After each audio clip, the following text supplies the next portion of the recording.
Bismillahirrahmanirrahim. Suara saya kedengaran jelas?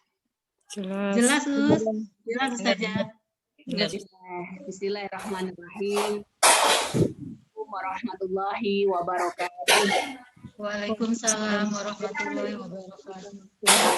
Rabbil alamin. Alhamdulillahilladzi hadana li wa ma kunna linahtadiya laula an hadanallah. Allahumma sholli ala sayyidina Muhammad wa ala alihi wa ashabihi wa barik wa sallim walhamdulillahi rabbil alamin. Puji syukur sama-sama kita sampaikan kepada Allah hingga hari ini di tengah kondisi yang berat bagi kita semua. Allah masih memilih kita, masih bisa beraktivitas dengan mudah, masih diberi Allah sehat walafiat. Kita doakan yang sedang diuji dengan sakit, segera Allah angkat penyakitnya, dan kita berharap tentu saja sehat yang Allah berikan kepada kita ini merupakan rahmat ya, berkah yang Allah berikan kepada kita. Selanjutnya selawat beriring salam kita sampaikan kepada junjungan kita Nabi besar Muhammad sallallahu alaihi wasallam.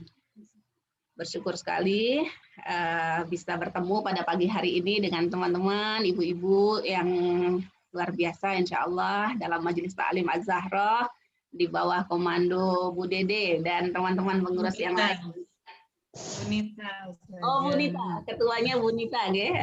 Bunita Az-Zahra. Waalaikumsalam. Bunita. Alhamdulillah. Tadi Bu Dede menyampaikan saya ahlinya tuh, bukan ya? Saya kalau dikatakan ahli bukan ibu-ibu, karena saya itu kuliahnya S1-nya syariah, S2-nya juga saya syariah. Jadi kalau apa namanya? Kalau fakultas atau jurusan, saya jurusannya jurusan fikih, jurusan syariah ya. Hanya memang cinta sekali menikmati sekali untuk kemudian mencoba mentadaburi Al-Qur'an, belajar. Jadi saya belajar banyak juga ya dari semua yang telah lebih dulu ya mentadaburi Al-Qur'an. Nah, mudah-mudahan bisa memberi sedikit manfaat kepada ibu-ibu semua di sini. Baik, tema kita pada hari ini insya Allah membahas Quran surat Al-Kahfi. Mungkin saya yakin ya sudah pernah juga sebelumnya mendengarkan penjelasan ini di tempat yang lain. Ya, insya Allah karena saking luasnya kandungan ayat Al-Quran itu memang nggak cukup. Ya, kita belajar satu kali atau belajar di satu guru, ya kita perlu belajar banyak tentunya saja.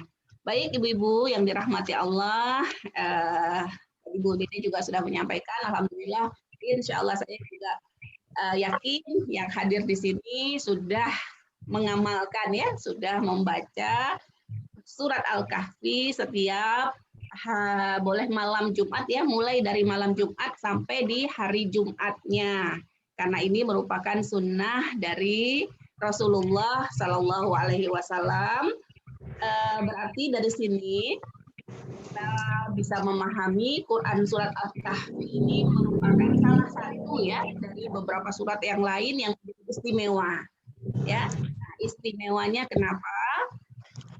Kalau kita lihat ya pendapat para ulama yang menjadi keistimewaan masih surat-surat dalam Al-Qur'an itu adalah ketika diperintahkan kita membacanya berulang. Karena diperintahkan membacanya berulang dan banyak ya.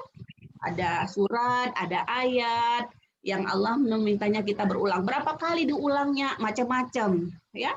Kita tahu kalau Al-Fatihah minimal 17 kali, itu minimal sekali. Itu pun dalam satu hari. Nah, ini ya, ibu-ibu, saya suka tanya nih. Saya suka tanya, kalau sekarang ini saya suka tanya ke ibu-ibu, siapa nih yang sudah pernah membaca satu buku yang tuntas tentang ya tafsir atau tadabur Al-Fatihah? Kalau belum, itu PR. Ya, karena ibu-ibu ketika Allah memerintahkan kita, Rasul ya, Allah otomatis Rasul otomatis juga dari Allah, begitu maksud saya.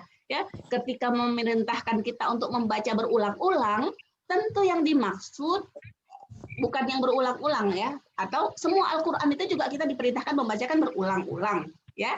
Nah, ketika kita diperintahkan baca berulang-ulang, tentu tujuan Allah bukan ulang-ulangnya, bukan bacaan yang terus dibaca setiap doa, bukan cuma itu saja. Kenapa sih kok harus diulang-ulang? Pengulangan itu sebenarnya adalah upaya supaya nilai-nilai yang ada di dalam surat tersebut ya merasuk di dalam hati kita. Nilai-nilai yang ada di dalam surat atau ayat-ayat yang diminta dibaca berulang bisa menjadi menyatu dengan diri kita. Kalau kita bicara menyatu dengan diri kita, harapannya dengan itulah kita berpikir. Jadi berpikirnya alur berpikirnya sesuai dengan nilai yang kita pegang, dan dengannya lah kita berpikiran, berperasa. Ya, kita berperasaan sesuai dengan nilai yang ditanamkan oleh Allah melalui bacaan-bacaan kita. Karena yang dimaksud dengan Al-Qur'an itu bukan saja Al-Qur'an. Ya, dalam surat Al-Baqarah itu yang berbicara setelah berbicara tentang ayat puasa, syahrul Ramadan alladzi unzila fihil Qur'an. Ya, Allah menurunkan Al-Qur'an. Tidak berhenti sampai di situ. Al-Qur'an itu artinya bacaan, tapi kemudian lanjutan hudal linnasi wa bayyinatim minal huda wal furqan. Nah, itu fungsinya lagi. Ya, dia menjadi petunjuk hidup kita. Jadi yang pertama dibaca. Untuk apa sih dibaca? Agar bisa menjadi petunjuk hidup kita, ya. Hudal linnasi wa bayyinat. Bayyinat yang menjelaskan kepada kita. Menjelaskan apa? Menjelaskan semua problematika kita, semua permasalahan kita. Ya, Al-Qur'an itu merupakan bayyinat yang akan menjelaskan kepada kita. Bayyinatim minal huda wal furqan, dan dia yang akan menjadi furqan bagi kita, yang akan membedakan kita. Ya, yang benar, yang salah, dan yang benar itu juga bertingkat-tingkat, yang paling baik ya dengan yang baik. Nah, ibu-ibu yang dirahmati Allah, itu fungsinya. Insya Allah ini sebagai pengulangan, sebagai penguat saja, supaya kita semangat dalam ya mengkaji makna-makna ayat-ayat Al-Qur'an, terutama yang kita baca berulang-ulang. Begitu ya, ibu-ibu. Baik, Quran surat Al-Kahfi dia termasuk surat Makkiyah. Ya, berarti diturunkan sebelum Rasulullah hijrah ke Madinah, dan saya membaca dia termasuk juga yang turun di awal-awal ya. Maksudnya Makkiyah itu kan, fase Makkiyah itu kan 13 tahun. Nah, Quran surat Al-Kahfi ini termasuk yang diturunkan di awal-awal risalah. Ya, baik.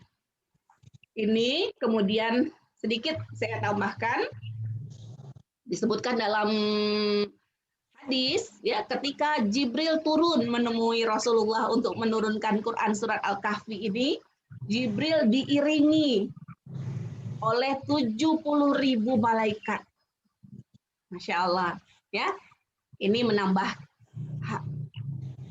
bagi kita bagaimana seharusnya kita mentakzimi Quran surat Al-Kahfi ini, karena ketika menurunkannya malaikat Jibril dikawal dengan sedemikian banyaknya malaikat. Menunjukkan apa ini? Menunjukkan pentingnya hal yang dibawa oleh Jibril.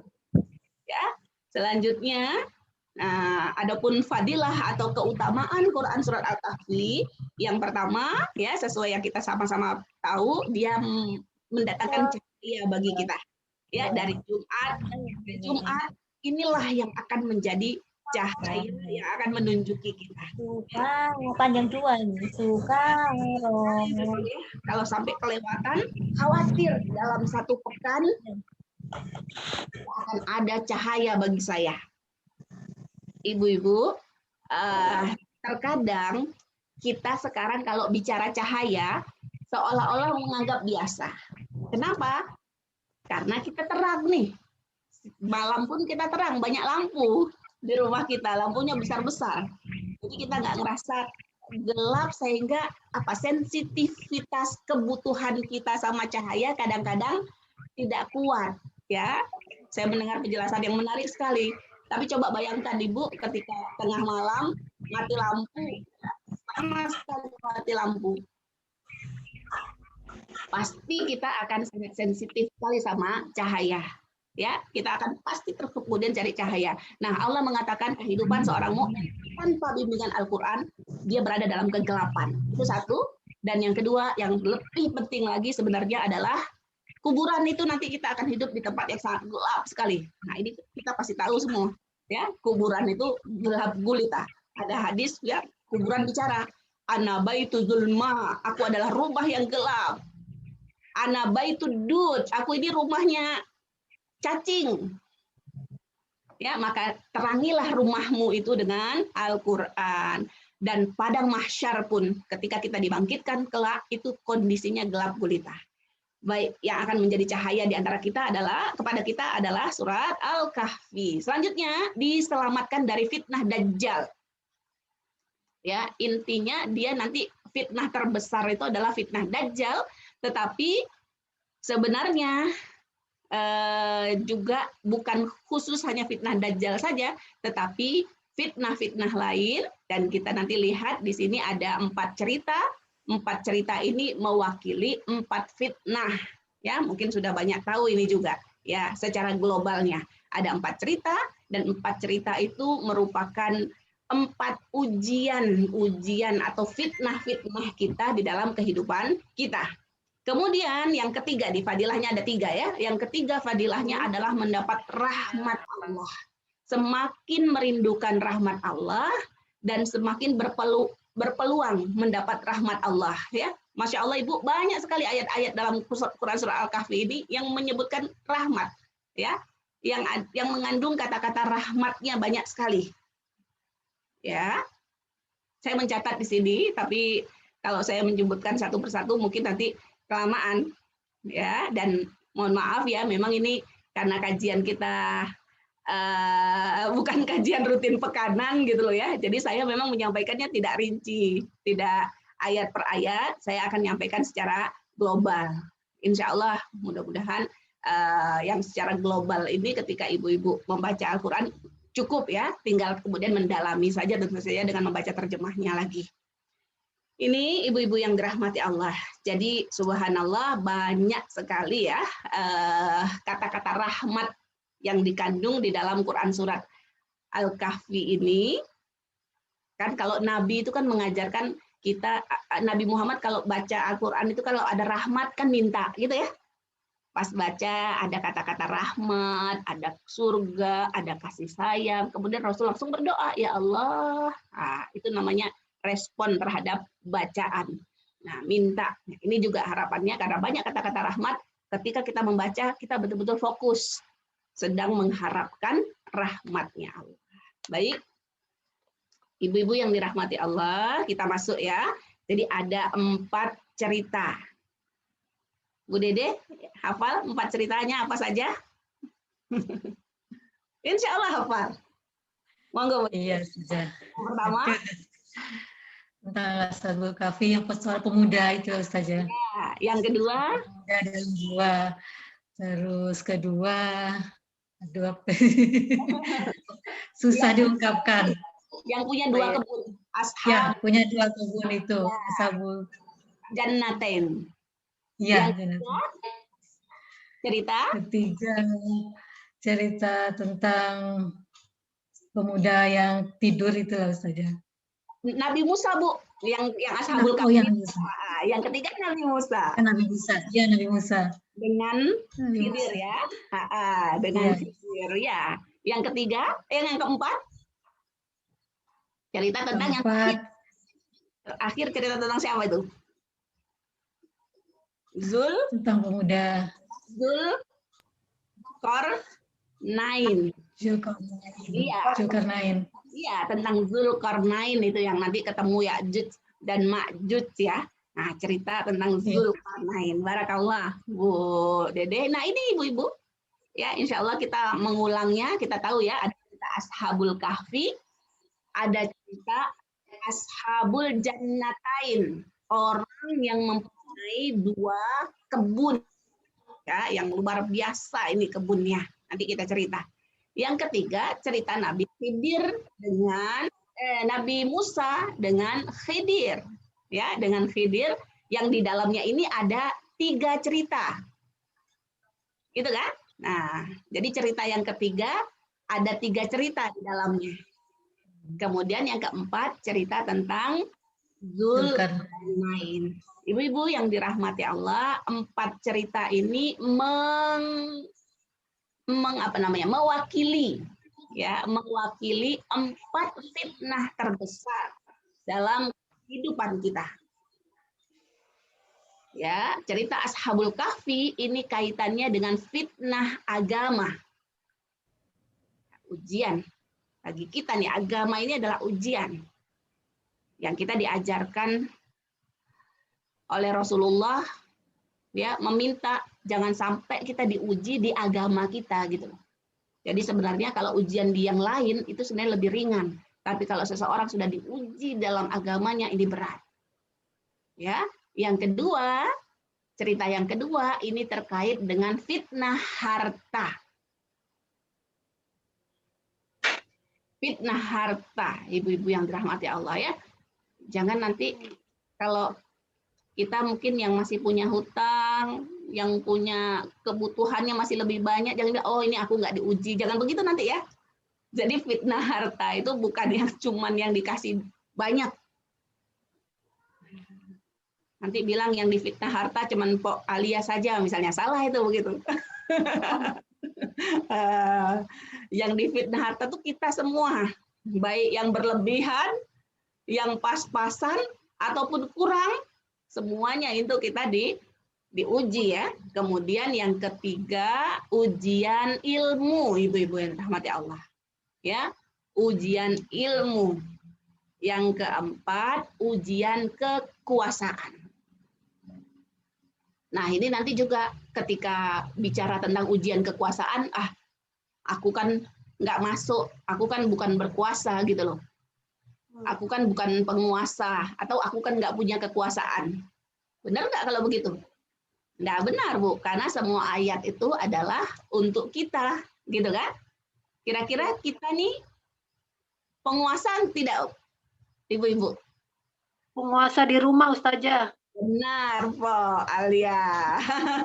Kita adalah penguasa di rumah. Kullukum ra'in wa kullukum mas'ulun. Ya, semua kalian ini adalah pemimpin dan semuanya bertanggung jawab dengan apa yang dipimpin. Jadi semuanya kita menjadi penguasa gitu tadi ya. Nah, nanti kita lihat bagaimana dengan kekuasaan kita di rumah tangga. Kita sudah menjalankan tugas-tugas seorang penguasa belum gitu loh. Jazakallah wa Alia, Po Alia. Baik ibu-ibu yang dirahmati Allah, tadi saya lupa ya, ada sababun nuzulnya dulu. Nah, sababun nuzul dalam Quran surat Al-Kahfi ini, jadi ada kelompok orang Yahudi ya datang ke Rasulullah itu bertanya. Jadi dia mau ngetes ya, dia mau ngetes membuktikan kebenaran bahwa Rasul ini betul-betul diutus oleh Allah. Ditanya, apa yang ditanya? Tentang pertama ruh, pertanyaan tentang ruh. Kedua ditanya tentang cerita Zulkarnain. Ya, jadi kalau ruh ini nanti kaitannya dengan ujian ilmu. Kalau Zulkarnain ini terkait dengan kekuasaan ya. Nah, ini yang menjadi sababun nuzulnya. Waktu itu Rasul mengatakan, iya, besok saya jawab. Rasul mengatakan begitu, besok saya jawab, ternyata ditunggu-tunggu oleh Rasulullah. Rasul berharap bisa menjawab itu saja kalau datang wahyu. Ternyata ditunggu-tunggu 1 bulan lamanya tidak turun wahyu. Ya, nah ini nanti ada ayatnya di sini yang menjelaskan, jangan kamu katakan besok aku akan melakukan sesuatu illa ayyasha Allah. Jadi Rasul waktu itu tidak mengucapkan insya Allah. Ya, nah ketika tidak mengucapkan itu Rasul ditegur dan diuji sama Allah. Kemudian untuk tidak bisa segera menjawab, ya sampai ditunda selama 1 bulan. Nah, sababun nuzul ini, ibu-ibu yang dirahmati Allah, menjadi apa ya? Menjadi inspirasi awal gitu loh ya. Menjadi inspirasi awal bagi kita terkait surat Al-Kahfi ini. Apa inspirasinya? Inspirasinya ya betapa kita ini butuh ya, harus bergantung kepada Allah. Dilihat dari ayat yang pertama, alhamdulillah, bismillahirrahmanirrahim, alhamdulillahilladzi anzala ala abdihil kitab wa lam yaj'al lahu iwaja qayyiman liyunzira ba'san syadidan min ladunhu wa yubashshiral mu'minina alladzina ya'maluna sholihat anna lahum ajran hasana. Kita tidak akan bisa ya menjalani kehidupan ini tanpa petunjuk dari Allah. Gitu loh. Itu ibu-ibu yang dirahmati Allah, kemudian kita diajarkan tentang kefanaan ya.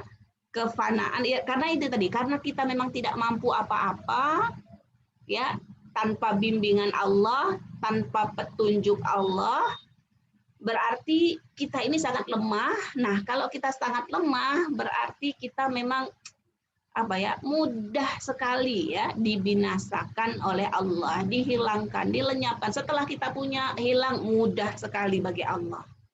Ya. Nah, saya mendengar juga ibu-ibu, ini masih kaitannya dengan sababun nuzul ya.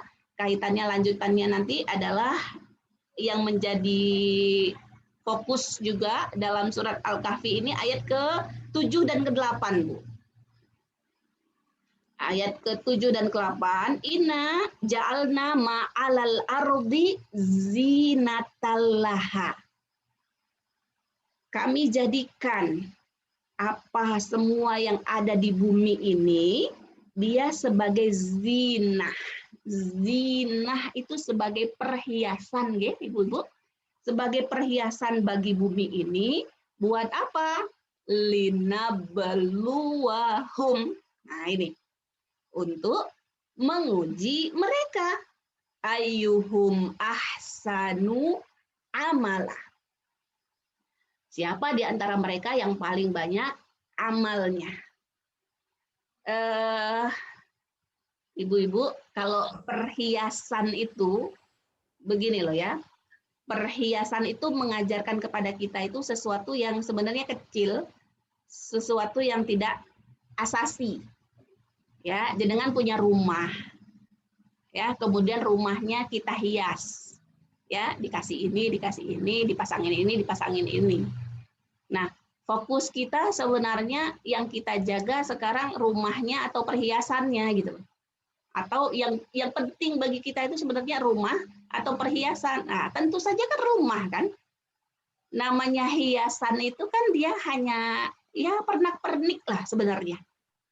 Artinya tidak ada perhiasan pun kalau ada rumah ya sudah, kita udah cukup pakai rumah ya. Nah, bumi dengan segala isinya ini termasuk rumah kita gitu loh. Ya, termasuk rumah kita. Itu kata Allah ibaratnya hiasan saja. Nah, kalau dia hiasan berarti fokus kita harusnya bukan ke hiasan. Fokus kita adalah ya ya pemilik ini. Ya, pemilik bumi ini, ya, yaitu Allah Subhanahu wa Ta'ala. Dan Allah mengatakan hiasan-hiasan itu Allah kasih ya untuk apa? Untuk menguji kita. Jadi jangan sampai kemudian ya kita ibaratnya gini loh Bu, kita bertamu, ya, saya bertamu ke rumah Bu Nita, ya, saya bertamu ke rumah Bu Nita. Fokus saya tuh ke Bu Nita atau saya fokus menikmati pemandangan, menikmati aksesoris di rumah Bu Nita gitu loh. Ya, gimana Bu Nita? Kalau ada tamunya tuh nggak peduli sama Bu Nita, dia sibuk ngeliat hiasan-hiasan. Pas Bu Nita ngomong apa dia nggak reken. Gimana kira-kira perasaannya Bu Nita kalau gitu? Gimana ya? Merasa tidak menghormati. Betul. Nah, pasti dibilang maunya apa sih nih, kan gitu ya kita loh ya, maunya apa. Nah orang kita kalau datang ke rumah orang itu kan pastinya dalam rangka sebenarnya kita ingin menghormati orangnya gitu ya. Nah kita fokusnya nggak dengan yang lain, kita fokusnya ke orangnya. Begitulah ini kita ke bumi, di buminya Allah kita ini fokusnya bukan dengan benda, dengan makhluk, dengan orang ya, tapi fokusnya kepada Allah Subhanahu wa taala. Apalagi Bu dilanjutkan, dan karena apa ya tadi ujian. Itu semua adalah ujian. Nah, satu lagi nih ayat 8 ya. Wa inna laja'iluna ma 'alaiha, dan sesungguhnya kami ya benar-benar akan menjadikan ma 'alaiha, apa saja yang ada di atasnya, maksudnya di atas bumi yang tadi hiasan tadi kata Allah, Allah akan jadikan sa'idan juruza ya. Sa'id itu adalah tanah yang kosong tanpa ada apa-apa, Bu. Tanah lapang begitu misalnya. Ya, yang dimaksud di sini itu adalah sebenarnya padang mahsyar, Ibu-ibu yang dirahmati Allah. Ya. Jadi nanti semuanya akan dijadikan padang mahsyar. Maksudnya apa? Maksudnya nggak ada lagi apa-apa di dalamnya. Udah tidak ada rumah kita, ruko kita, kos-kosan kita, gitu ya. Kalau udah tanahnya udah kosong gitu semuanya, udah runtuh itu semua. Kebun-kebun, pabrik, perusahaan yang dibangun sudah tidak ada semuanya itu.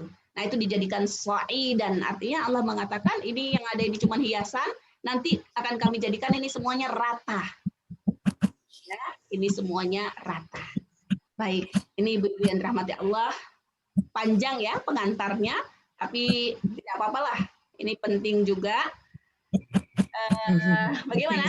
Ada yang mau diskusi? Lanjut. Lanjut saja. Lanjut ya. Lanjut. Baik, mudah-mudahan bisa dipahami tadi pengantarnya. Kita sudah menyampaikan tentang fadilah, ya, kita sudah menyampaikan tentang bagaimana sababud nuzulnya, dan kita secara umum sudah menyampaikan ini berisi 4 cerita yang berisi 4 fitnah, ya. Nah, artinya setiap kali kita membaca di hari Jumat atau di malam Jumat, kita harus menyiapkan diri kita. Karena salah satu fitnah yang dari 4 fitnah ini pasti akan kena kita dalam kehidupan kita, Bu. Ada orang yang dicoba dengan 4-4-nya ini ada. Ya, tapi ada yang dicoba dengan 1 saja mungkin, ada yang dicoba dengan 2, ada yang dicoba dengan 3 atau 4 dalam kesehariannya, dalam setiap pekannya, ya, dalam sepanjang hidupnya. Nah, ketika kita membaca, ini artinya kita sedang menyiapkan diri. Ketika fitnah itu datang, kita sanggup ya menghadapinya. Baik, auzubillahi minasyaitonirrajim. Fitnah yang pertama ya, cerita tentang Ashabul Kahfi dimulai dari ayat yang ke-10, Ibu-ibu. Iz awal fityatu ilal kahfi faqalu rabbana atina min ladunka rahmah. Nah, ini sudah ada rahmah ini. Ya Allah, ketika orang-orang itu berlindung gitu loh ke dalam gua, dan mereka berkata, ya Allah, karuniakanlah kepada kami dari sisimu rahmat, wahai lana amrina rosyada, dan berikanlah kepada kami dari semua urusan-urusan kami ini petunjuk. Kita minta segala urusan-urusan kita ini tidak dilepas oleh Allah ya, kita dibimbing, kita diberi petunjuk. Nah, ini mulai kita masuk ke cerita Ashabul Kahfi. Tadi saya katakan cerita ini menjadi pelajaran tentang fitnah dunia. Tentang fitnah agama. Ya, fitnah agama. Apa maksudnya fitnah agama? Begini Ibu-ibu yang dirahmati Allah, kita nanti ya melihatnya ke apa yang terjadi oleh Ashabul Kahfi ini. Jadi Ashabul Kahfi ini ya, kita tahu ceritanya, ya dia adalah sekumpulan orang, ya. Nah ini juga menarik Bu. Sekumpulan orang, orangnya bagaimana nih? Kalau secara status sosialnya, ya ternyata dijelaskan Bu dalam tafsir dia status orangnya status tinggi, Bu. Dia tinggalnya bukan di rumah, tapi tinggalnya di istana.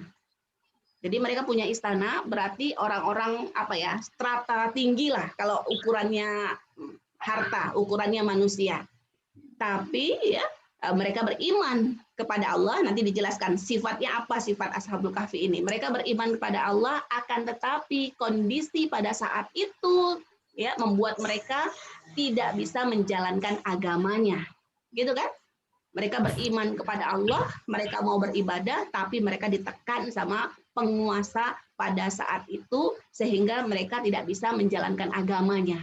Apa yang dilakukan oleh Ashabul Kahfi? Ashabul Kahfi melepas semua fasilitas hidup yang mereka miliki. Bayangkan, Bu, mereka pastinya dengan strata hidup yang tinggi tadi, ya mereka pasti punya aset banyak. Ya, itu semua dia tinggalkan. Kenapa?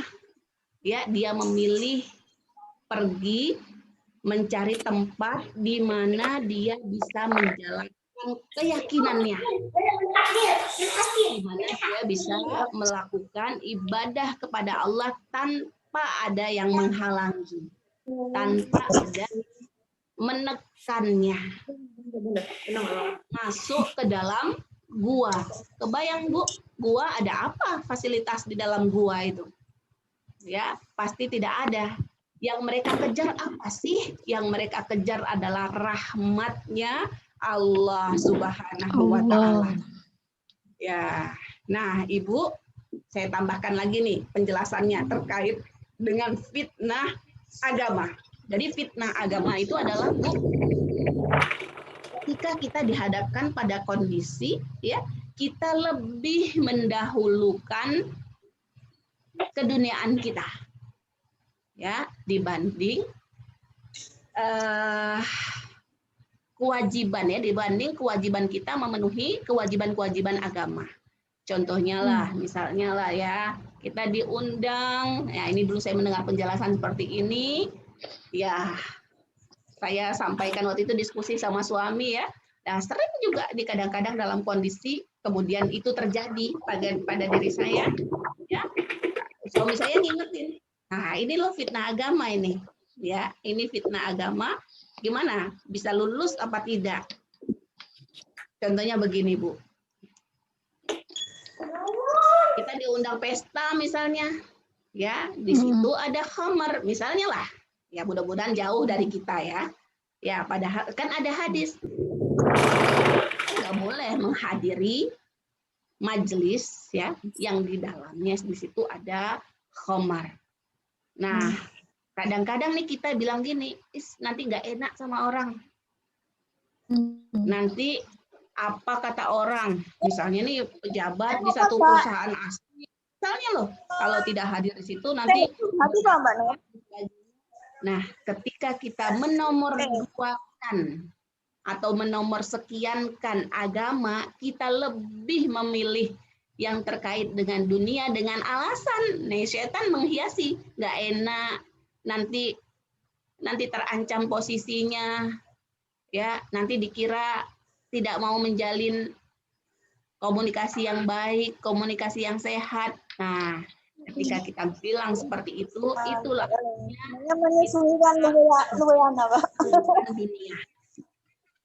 Ya, ibu-ibu yang dirahmati Allah. Sebenarnya bukan khamar saja ya, sebenarnya juga termasuk pesta-pesta yang ada musik yang haram di dalamnya. Musik tidak semuanya haram ya, walaupun ada yang berpendapat semua haram, tetapi ya ada yang haramnya lah. Nah, ketika kita hadir di situ, oke lah sebenarnya masih ada, saya juga terkadang juga ya tidak bisa menghindar 100%. Tapi untuk hadir, cuman nanti dilihat kita hadir dia di situ menikmati ya atau memang betul-betul mau memenuhi undangan. Ya, oh eman banget nih. Sajiannya lengkap sekali semuanya gitu loh ya. Kalau cuma datang bersalaman saja misalnya dengan pengantin langsung pulang, sebenarnya yang paling aman adalah begitu.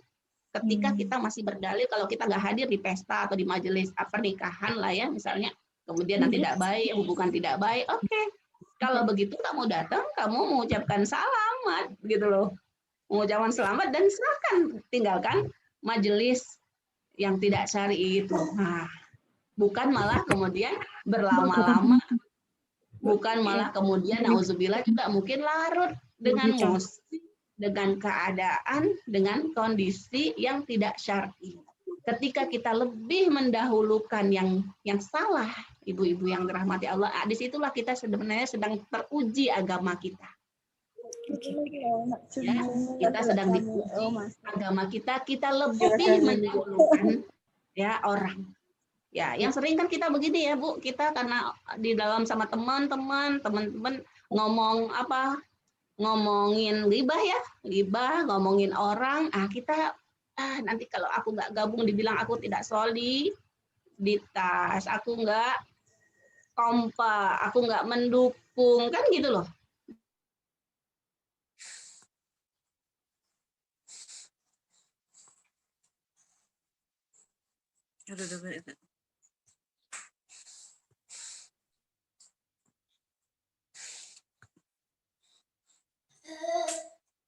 Maaf Ustazah, sebentar Ustazah, ini di unmute dulu. Tolong jamaah suaranya di mute semuanya ya. Ketika Ustazah bicara, mohon di mute suaranya.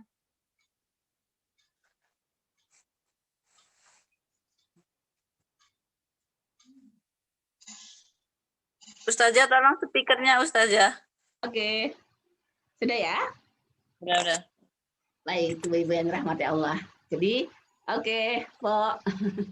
Jadi begitu ibu-ibu yang dirahmati Allah, dilihat kondisi-kondisi kita lebih mendahulukan kepentingan orang, kepentingan teman, ya. Kadang-kadang juga kepentingan suami yang kita mengalahkan tanggung jawab kita kepada Allah. Ya, tapi nanti kalau misalnya kalau sama suami, kalau memang dia wajib kepada anak, itu juga bagian dari wajib, bagian dari yang diperintahkan Allah, nggak masalah. Ya, tapi kalau sudah termasuk yang haram gitu loh, udah tidak boleh sama Allah ini sebenarnya. Ya, kan ada hadis la ta'ata li makhluk, tidak ada ketaatan kepada makhluk fi maksiatillah, dalam berbuat maksiat kepada Allah. Ya, coba lihat lagi Bu, apa yang tidak dikorbankan oleh Ashabul Kahfi demi untuk agamanya gitu loh. Ya, dia mengorbankan rumahnya masuk ke goa. Bayangkan. Ya, dia mengorbankan relasinya, asetnya, bahkan mungkin bisnisnya. Ya, ini semua dia korbankan. Dia memilih menyelamatkan supaya apa? Supaya bisa menjalankan agama. Kita insya Allah nggak sampai berat ujian kita. Sampai harus meninggalkan rumah. Sampai harus meninggalkan orang-orang yang kita cintai. Enggak. Ya, paling mungkin kita meninggalkan sedikit saja kesenangan kita. Ya, mungkin sedikit kita kemudian menguatkan diri kita bahwa aku lebih butuh ya dekat dengan Allah dibanding aku dekat dengan manusia. Nah, mungkin seperti itu. Ini ibu-ibu yang rahmati Allah, dan kita diajarkan, tadi saya sudah singgung, diajarkan oleh Rasulullah, jangan sampai kita minta ya, berharap jangan sampai kemudian Allah menguji kita nih dalam agama. Maksudnya tadi gitu ya, menguji dalam agama itu kita dapat halangan-halangan dalam menjalankan ini, lebih mendahulukan yang lain dibanding kita untuk melakukan kewajiban kita, ibadah kita kepada Allah Subhanahu wa Ta'ala. Ini ibu-ibu, saya lanjutkan ya. Di sini ada penjelasan bagaimana sifatnya Ashabul Kahfi itu. Nah, sebelumnya ada penjelasan di sini yang bagi saya itu agak menggelitik ya.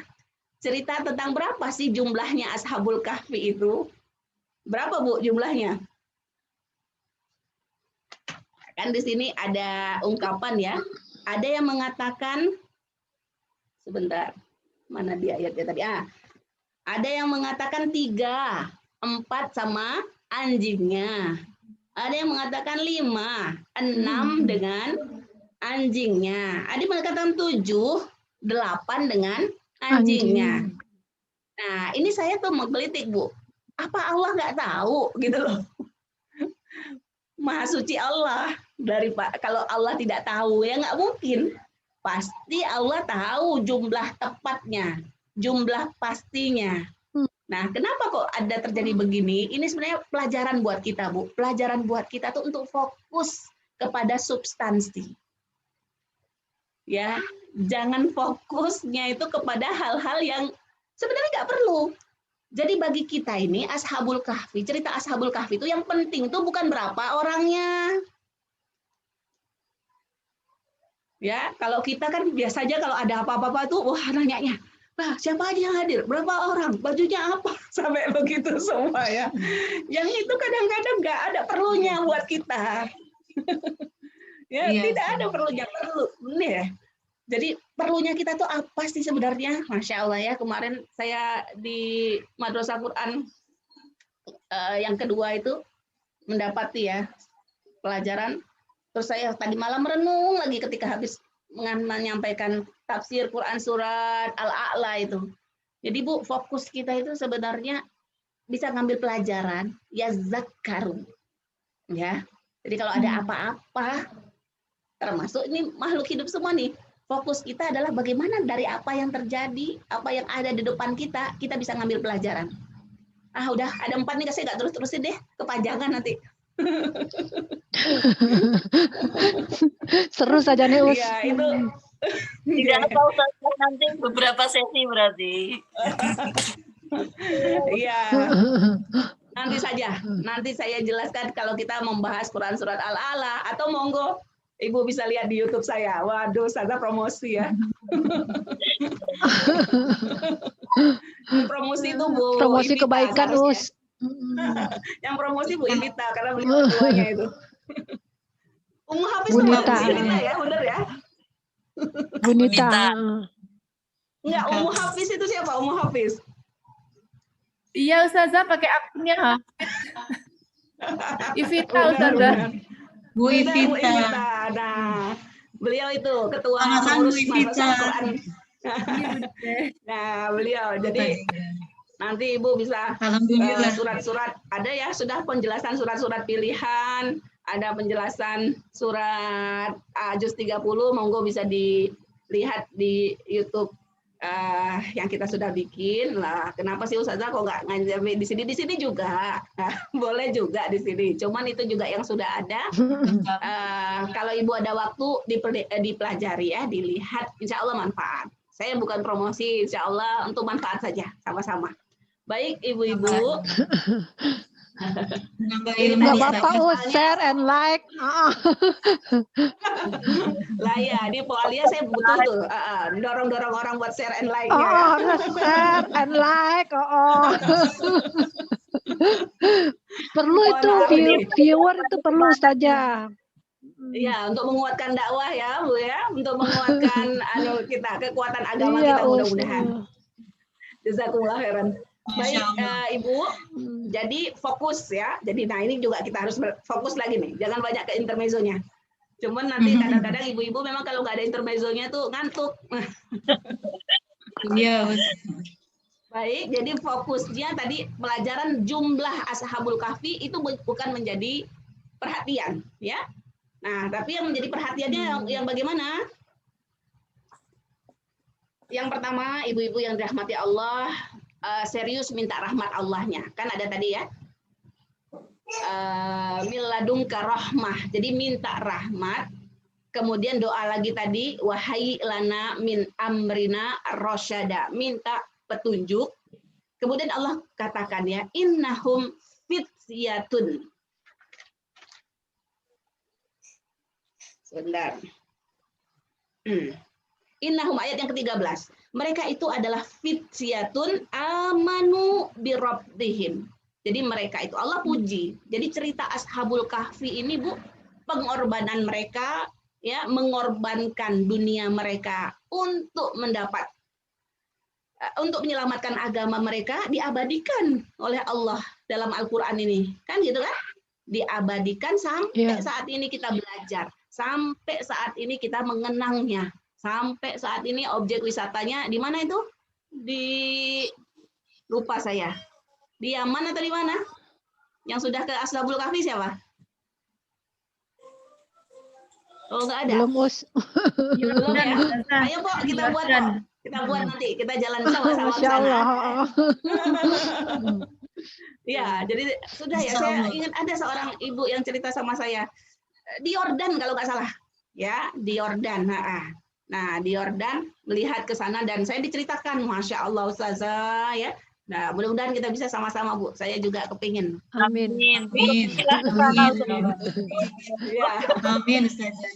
amin, amin. Dibimbing sama Ustazah ya, Ustazah. Dibimbing sama Ustazah. Insya Allah. Insya Insya Allah. Nah, Ibu, ini ya. Jadi kita lihat sekarang kelebihan mereka. Jadi kelebihannya yang pertama selalu tamak dengan rahmat Allah. Jadi minta rahmat itu kita jangan berhenti gitu loh. Ya, minta rahmat. Dan juga ini sebenarnya Bu, ya jangan malas-malas menyebar rahmat. Kita ngucapin assalamualaikum kalau ketemu orang, itu sebenarnya kita juga dalam menyebarkan rahmat, gitu kan? Dan kalau kita udah mengucapkan salam, kita akan didoakan, dibalas salam kita, itu juga dalam rangka kita mengharap rahmat Allah. Ini ya, kemudian minta petunjuk. Nah, jangan lemah. Minta petunjuk Allah itu jangan lemah. Kemudian Allah ceritakan di sini, innahum fityatun. Mereka adalah fityah itu pemuda, Bu. Ya, menunjukkan kekuatan. Jadi maksudnya pemuda itu menunjukkan kekuatan. Dan jangan khawatir, kita yang ada di sini semuanya pemuda. Ya, karena pemuda itu definisi benar ini. Silakan lihat nanti definisi WHO kalau nggak salah ya, pemuda itu sampai umur 50 tahun sampai umur 60 tahun itu masih masuk pemuda. Jadi kalau kita bilang pemuda itu remaja, keliru sebenarnya ya. Pemuda itu maksudnya umur produktif. Jadi ini kita semua. Jadi harus betul-betul manfaatkan umur produktif kita. Ya, kenapa? Karena kalau udah tua nanti itu sudah berat sekali nanti ya. Nah, ini ketika umur muda. Jadi kalau mau belain agama, untuk mau berjuang agama ya sekarang gitu loh. Ya, jangan tunggu, nantilah kalau udah pensiun, nantilah kalau udah itu, jangan seperti itu. Ya, sampai Bu Ivita minta pensiun dini itu. Baik, ibu-ibu yang dirahmati Allah, kemudian jadi pemuda satu, kemudian beriman. Jadi kelebihannya, karakteristik yang kedua adalah beriman. Kemudian Allah katakan wazidnahum huda. Maka kami tambahkan kepada mereka petunjuk. Ibu-ibu yang dirahmati Allah ya, Allah tambahkan petunjuk. Kalau kita kupas ya di surat-surat yang lain, kapan sih Allah akan menambahkan petunjuk kepada kita? Ya, itu ternyata ibu-ibu ada dua ya, walaupun ini yang singkatnya lah ya. Allah akan menambahkan petunjuk ketika kita beramal. Begitu. Dan kemudian Allah menambahkan petunjuk itu ketika kita dekat dengan Al-Quran. Ya, ditambahkan gitu loh Bu. Jadi kita ini jangan merasa sudah cukup. Sudah cukup, iman aku udah cukup begini nih, sudah bagus, sudah baik banget nih. Wah, udah tabarakallah ini. Sudah tiap hari begini, udah ikut ini, udah jadi pengurus ini. Udah merasa udah cukup. Oh, tidak. Ya, lihat ini Ashabul Kahfi, Allah janjikan kepada mereka ditambahkan. Ya. Jadi ada dua nih dalam Al-Qur'an yang Allah bicara kita harus terus minta ditambah. Ada kata-kata penambahan. Ayo siapa yang mau jawab? Dua ini apa?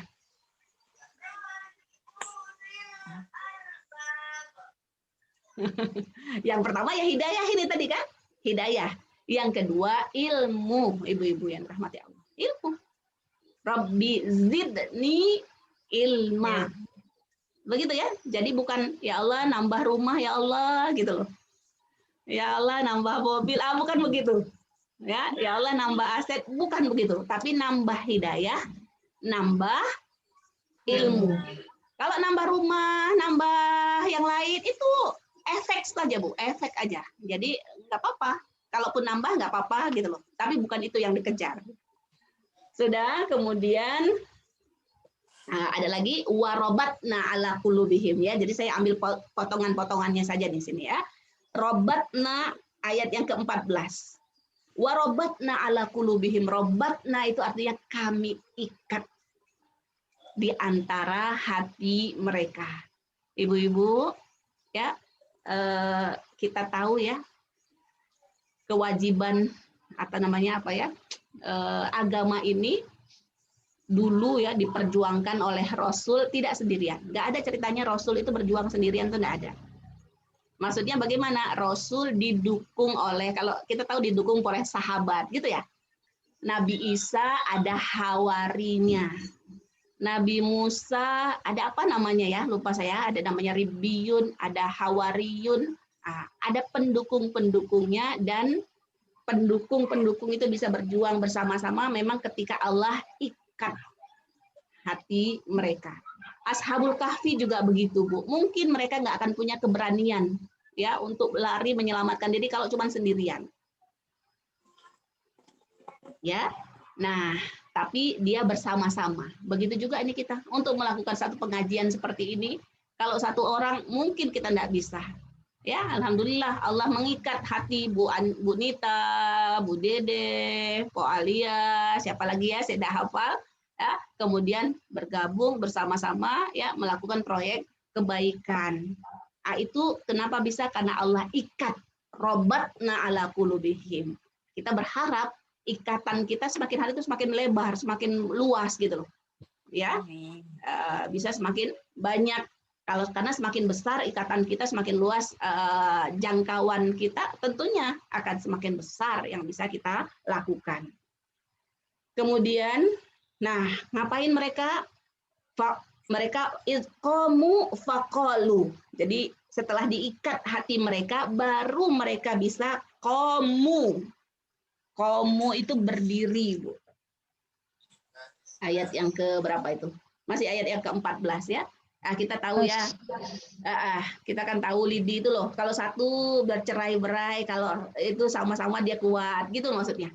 Ya, tali itu kalau satu dia nggak bisa berdiri dia, ya. Tapi kalau sudah kuat, begitu dia bisa berdiri juga akhirnya. Nah, begitulah kita, ya. Kita kalau sendiri nggak bisa berdiri, nggak bisa melakukan aksi, ya.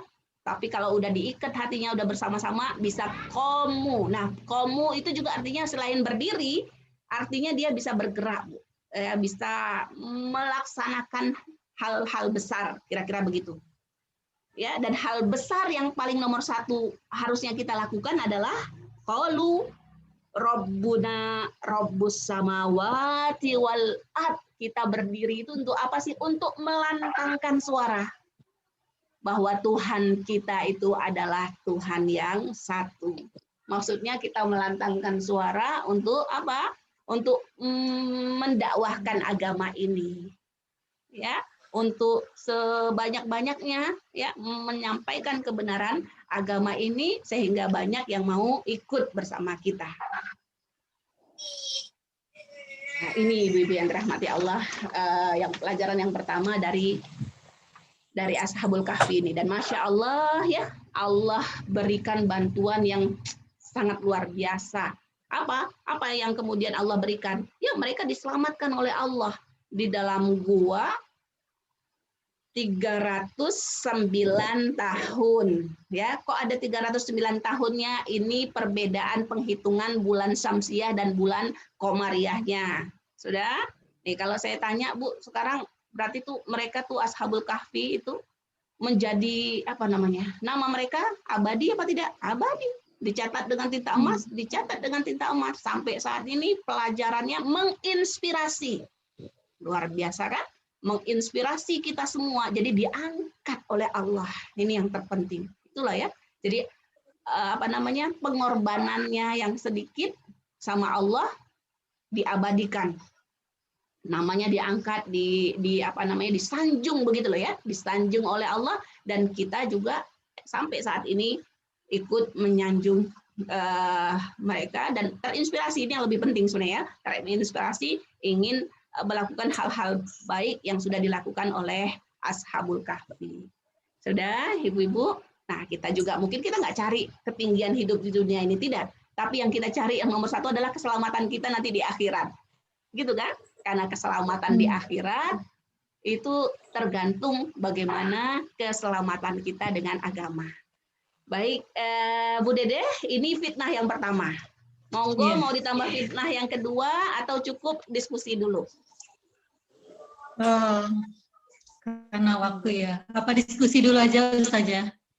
Monggo, iya. Sudah 1 jam lebih ternyata ya. Iya, sudah 1 jam lebih. Monggo Ya, jamaah. 1 jam. Monggo jamaah bila ada pertanyaan.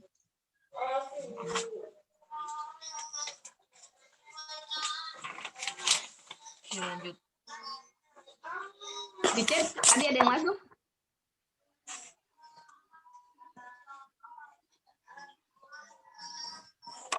Belum ada. Belum ada. Monggo ibu-ibu kalau ada yang mau langsung silahkan. Monggo dipersilakan Ibu-ibu. Saya saja yang mau tanya. Assalamualaikum. Ya.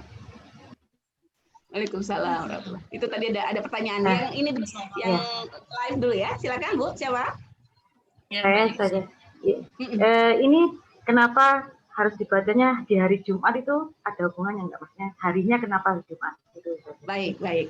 Jazakillah Bu Yusi. Jadi yang jelas dia dari Rasul gitu ya, ke perintahnya. Jadi perintahnya itu memang jelas Rasul katakan siapa yang membaca ya di hari Jumat. Nah, kalau perhitungan hari, kalau dalam bahasa Arab hari itu atau dalam bulan Qamariyah itu hari itu udah termasuk malam, itu udah termasuk hari gitu ya. Nah, itu jadi hadisnya jelas seperti itu. Nah, jadi kalau maksudnya itu apa namanya yang pertama sekali yang harus kita tahu, ini memang sunnahnya di hari Jumat. Nah, kemudian baru kita gali kan ya. Kita gali ada apa sih, kenapa kok di hari Jumat? Dan ternyata memang ibu-ibu yang dirahmati Allah banyak sekali gitu loh. Ternyata yang kita diminta ya melakukan di hari Jumat itu. Ya, kenapa? Tentu saja ini karena memang hari Jumat itu adalah hari apa istilahnya itu dalam hadis ya dikatakan hari ya. Kalau itu pimpinan lah ya hari. Nah, kenapa dia kok menjadi pimpinan hari? Itu hari pertama Nabi Adam diciptakan gitu. Ya, Nabi Adam pertama diciptakan, dan yang lebih menarik lagi hari di mana kita masuk ke dalam surga, Bu. Ya. Kita masuk insya Allah ke dalam surga itu tuh hari Jumat. Ibu-ibu, selain surat Al-Kahfi, sebenarnya nanti kita itu juga harus tahu ya bahwa di hari Jumat itu apalagi dalam sholat subuhnya Rasulullah membaca Quran surat As-Sajdah di rakaat yang pertama. Di rakaat yang kedua Rasulullah membaca Quran surat Al-Insan. Ini kita sudah bahas. Ini saya sudah bahas di YouTube saya sudah saya bahas. Nah, berarti 2 surat ini ya berarti juga termasuk yang harus kita ulang-ulang setiap pekannya. Jadi begitu ya, Bu Yusi. Jadi mungkin harapannya apalagi sih keistimewaannya kan ya dia sebagai Sayyidul Ayyam. Sayyid itu pimpinan ya, pemimpin hari itu adalah hari Jumat. Nah, ini atas petunjuk Rasulullah dalam hadisnya. Seperti itu Bu Yusi? Itu ada yang Yasin itu saja. Kenapa baca surat Yasin? Baik. Iya. Baik. Tadi Bu Yusi ya. Nah, jadi begini, memang saya juga ya sejak kecil dulu taunya kalau baca di hari Jumat itu surat Yasin. Nah, ternyata ibu-ibu, mohon maaf sekali ya, memang ada yang beredar di tengah masyarakat kita itu yang landasannya itu bukan hadis-hadis yang paling kuat.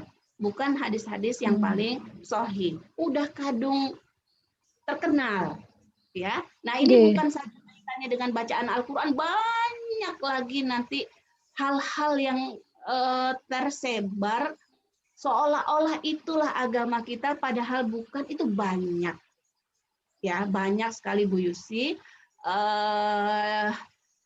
Tapi bukan terjadi saat ini saja loh ya.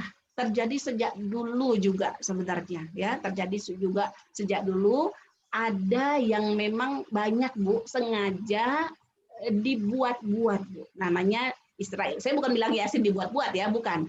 Jadi ada namanya cerita itu, ada namanya Israiliyat. Ada cerita-cerita yang memang dikarang oleh ya keturunan Israel ini. Ya itu memang sengaja ya ingin upaya-upaya untuk menjauhkan kita dari agama. Kita kan tahu ya Yahudi dan Nasrani nggak akan rela sampai kita meninggalkan agama kita. Nah itu mereka sudah buat-buat. Saya pernah ngecek hadis terkait dengan surat Yasin.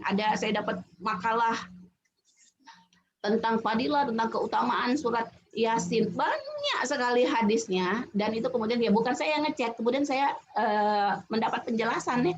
Dari sekian banyak hadis yang terkait dengan Quran surat Yasin itu, sebenarnya yang sahihnya Bu, ya, yang sahihnya itu mungkin 2 atau 3 hadis ya, sejauh yang saya dapati. Yang sahihnya dari hadis surat Yasin itu, bukan saya katakan dia tidak istimewa Bu ya, sangat istimewa. Ustadz Abdul Somad, kalau Ibu dengar ikuti kajiannya juga, saya ikuti juga Bu ya, belajar apa yang bisa dipelajari. Saya belajar dari Ustadz Abdul Somad, saya belajar dari Gus Baha, saya belajar dari Syekh Jabir. Nah, sering sekali mengangkat ya dalam tafsir Ibnu Katsir bahwa di situ ada hadis ya yang menyebutkan bahwa surat Yasin itu 5 quri'alahu, maksudnya untuk hajat. Jadi kita punya hajat apa saja, kita baca Quran surat Yasin. Nah, itu sahih. Ini sahih satu. Kemudian yang sahih lagi, nah kalau mau dibaca di hari Jumat karena kita punya hajat, silakan. Itu sahih. Kemudian, tapi artinya apa? Artinya hajat kita nggak mesti di malam Jumat saja gitu loh, nggak mesti di hari Jumat saja. Jadi kita mau baca kapan saja silakan. Kemudian yang sahih lagi untuk surat Yasin ini, ibu-ibu dibacakan kepada mauta. Tapi maksudnya mauta di situ bukan orang yang sudah meninggal, orang yang sedang nazar, orang yang sedang sakaratul maut. Ya, orang yang sedang sakaratul maut dibacakan Quran surat Yasin. Nah, itu yang sahih, Ibu.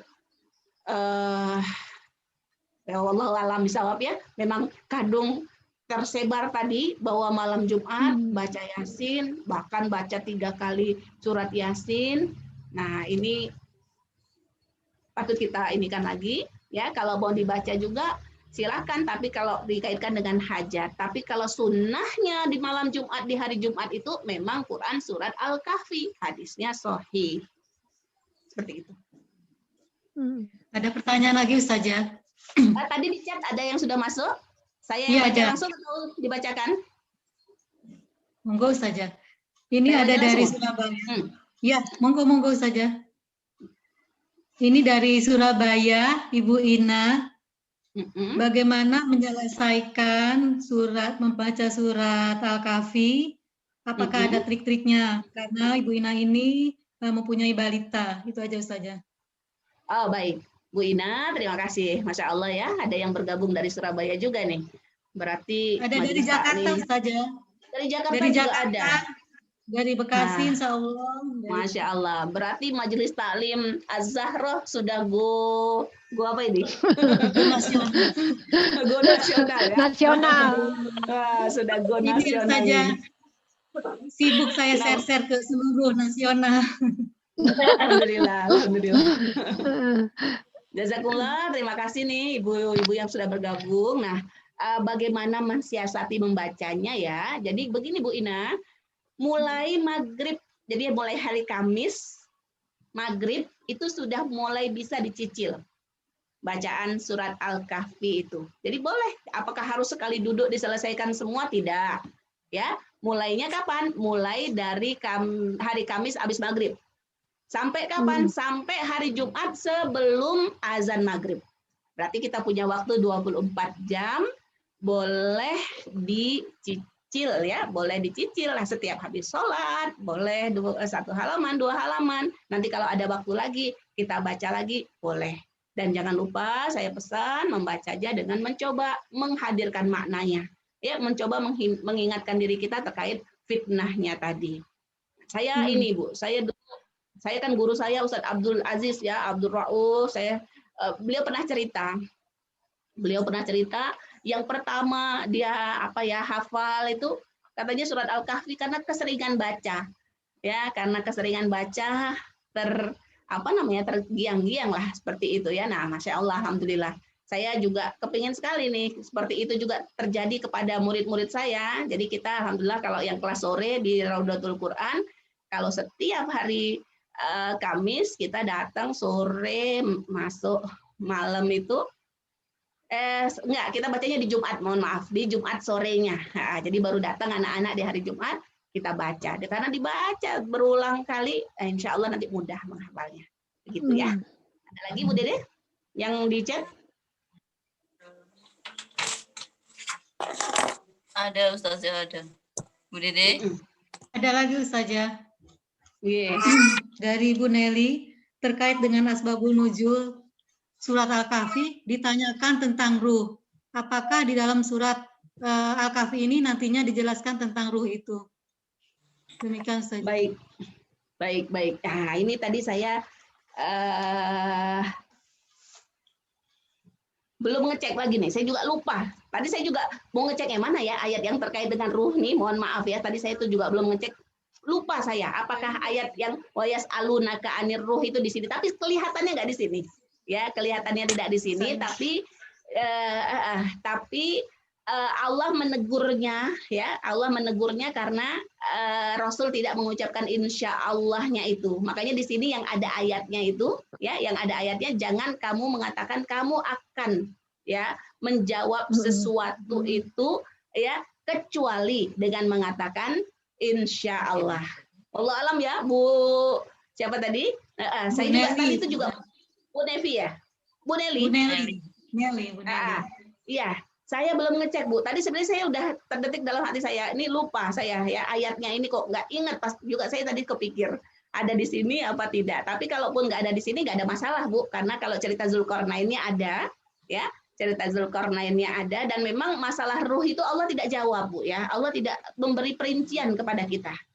Allah hanya bilang masalah ruh itu cuman bahwa ruh itu min amri Robbi. Ruh itu adalah urusanku. Wa ma'utitum minal ilmi illa qalilan. Kalian tidak diberi ilmu kecuali sedikit sekali ya. Ini bukti ya. Jadi ketahuan saya memang hafalnya nggak mati nih hafalan saya dengan Quran surat Al-Kahfi ini ya. Makanya Mas saya tadi pas lupa saya nggak ngecek, saya nggak berani jawab sekarang Bu. Mohon maaf ya. Nah kalau cerita tentang Zulkarnain ada, tapi walaupun tidak ada ayatnya di sini yang terkait dengan ruh itu, ya jadi jawabannya terkait dengan Zulkarnainnya ada, dan ada lagi sebenarnya pertanyaan Bu, ada lagi pertanyaan dari Yahudi itu yang Rasul tidak bisa jawab, maksudnya tidak disebutkan dalam Quran surah Al-Kahfi ini ya. Di antaranya adalah dia bertanya kalau anak itu mirip bapaknya atau mirip ibunya bagaimana? Seperti itu, ada pertanyaannya seperti itu juga. Nah ini tidak ada ayatnya di sini, tetapi ya, ada penjelasan Nabi, ada penjelasan dari wahyunya, cuman yang salahnya Rasul itu tidak mengucapkan insya Allah. Jadi stressingnya di sini adalah ya ayat yang disebutkan di sini nggak boleh kita mengatakan sesuatu, kita katakan aku akan lakukan besok, ya kecuali kita mengatakan insya Allah, gitu. Mohon maaf ya Bu Nelly ya, nanti saya cek lagi. Ya saja, ada lagi pertanyaan. Apakah maksudnya nanti jika telah datangnya masa memang harus dibacakan kalau pas masa fitnah Dajjal itu tiba atau bagaimana? Atau memang amalan yang harus dilakukan saat ini agar terhindar dari fitnah Dajjal tersebut? Oh iya. Ini termasuk kita ada hadisnya ya, siapa yang menghafal 10 ayat. Nah, ini tadi kelewatan juga ini.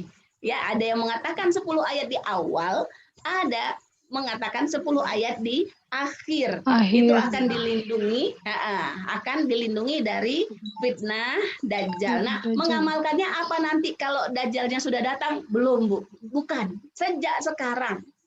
Ibu-ibu yang dirahmati Allah, kita mengamalkannya itu sejak sekarang. Kenapa? Loh kan Dajjalnya belum ada.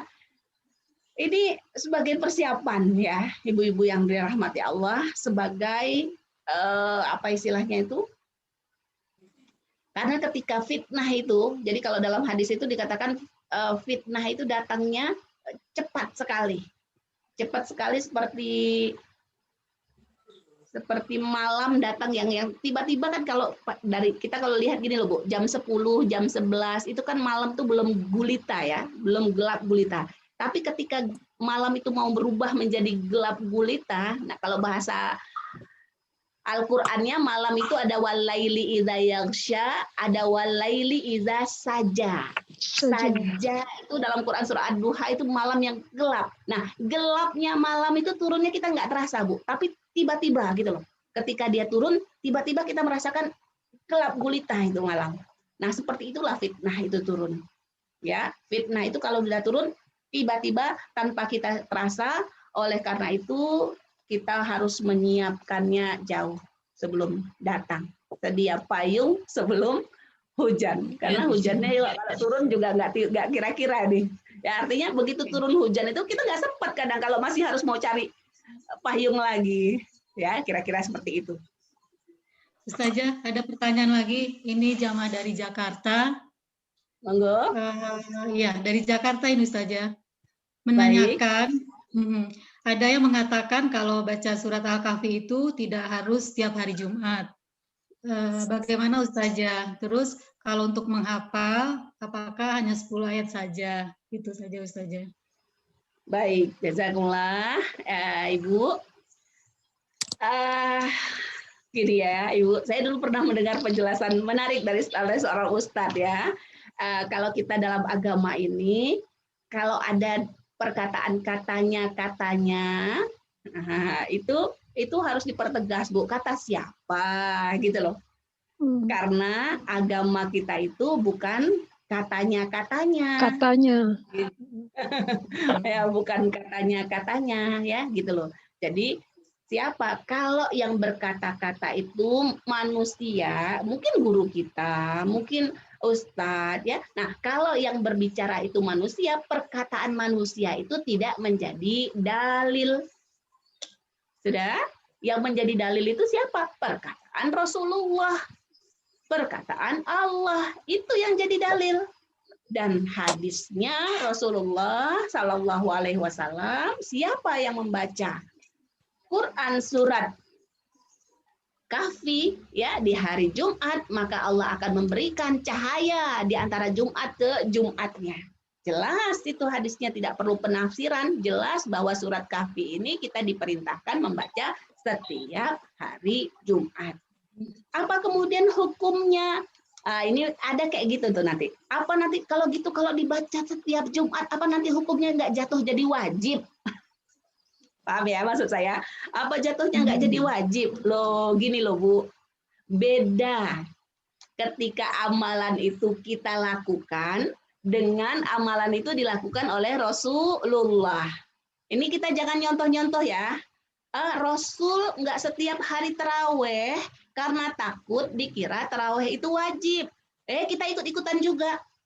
Aku nggak terawih nih tiap malam.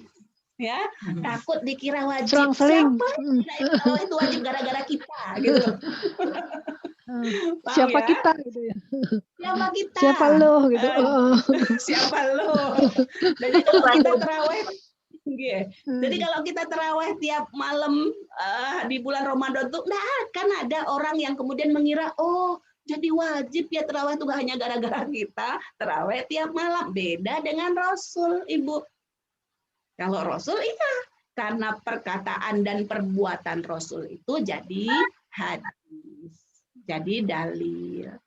Begitu Bu ya. Jadi mungkin Ibu tadi mendengar perkataan ya memang ada ya, nanti takut dikira wajib, takut hukumnya jadi wajib. Enggak. Makanya Ibu juga jangan salah. Ketika membaca itu enggak kok, enggak wajib. Ini sunnah ya, dan kita butuh kepada sunnah, menghidupkan sunnah itu kita butuh, dan yakinlah nggak akan ada orang yang kemudian berkeyakinan jadi wajib. Ya, sama juga nanti membaca Quran surat As-Sajdah ya, dan Quran surat Al-Insan di sholat subuh. Ibu, ini juga luar biasa ya, fadilahnya ini di sholat subuh membaca surat As-Sajdah ya. Walaupun kalau begitu apa harus mungkin ada pertanyaan, apa harus setiap Jumat Ustazah? Loh, hukumnya sunnah. Kalau hukum sunnah itu ya nggak wajib. Paham ya? Ya tidak wajib, artinya ketika kita nggak berdosa. Ketika kita tidak baca surat Kahfi di hari Jumat, ya sama, kita tidak berdosa. Tapi bagaimana? Ya jangan bilang nggak apa-apa, tapi bilang kita rugi. Ya, selama ini nih kita agak ringan dengan sunnah-sunnah itu, karena kita bilangnya dilakukan dapat pahala, ditinggalkan nggak apa-apa, gitu ya, bilangnya gitu loh. Ini salah ini kan, sering kritik ya. Jadi dilakukan dapat pahala, ditinggalkan rugi. Iya, ditinggalkan rugi. Nah, Harus ditanamkan ke anak-anak berarti ya Ustazah. Betul, Bu Nita. Betul. Ada yang salah kaprah dengan definisi sunnah bagi kita, gitu ya. Yang maksudnya yang selama ini sudah biasa kita dengar. Begitu ya, insya Allah. Ada yang lagi datang saja. Oh, ya. Ini ada pertanyaan yang di chatting dulu atau kalau ada yang mau langsung boleh. Kalau ada yang mau langsung menyampaikan boleh, silakan. Boleh, monggo.